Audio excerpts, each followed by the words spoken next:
Salut! Alors aujourd'hui, je te montre comment on fait pour mettre le camping-car en hivernage. Alors, en premier,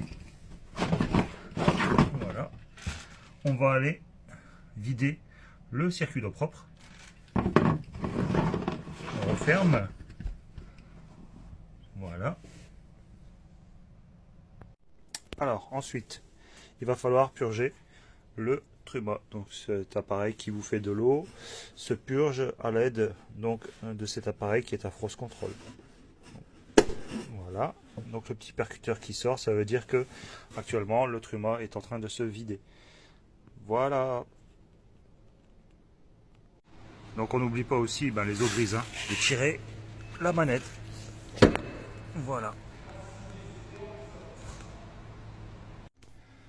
On ouvre les mitigeurs, que ce soit de douche, d'évier, etc. Entre eau chaude et eau froide, on les ouvre. Pour certains bacs à douche, il existe aussi un système de siphon anti-refouloir, donc il ne faut pas hésiter à retirer, à enlever donc cette partie-là qui est, là elle est pas en eau, mais d'habitude il peut y avoir de l'eau dedans, et hop, on vide aussi pour pouvoir justement empêcher que l'eau ne gèle dans cette petite partie.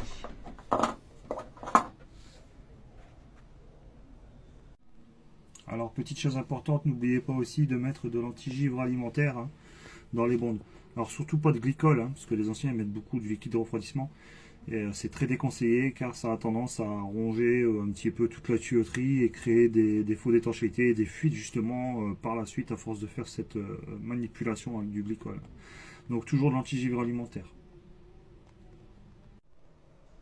Quand l'eau est complètement vidée, on n'oublie pas aussi d'activer, donc d'appuyer sur le bouton pour l'évacuation des toilettes pour activer l'électrovanne et pour dégorger le restant d'eau qui est dans l'électrovanne. Alors pour la cassette à matière, ne pas oublier de la vider, de bien la rincer, bien l'égoutter et après simplement la remettre dans son encastrement ou alors dans la soute ou alors dans le garage si vous pouvez la stocker dans le garage pour l'hiver. Très important aussi le frigo, il ne faut pas le laisser fermer, sinon ça risque de moisir.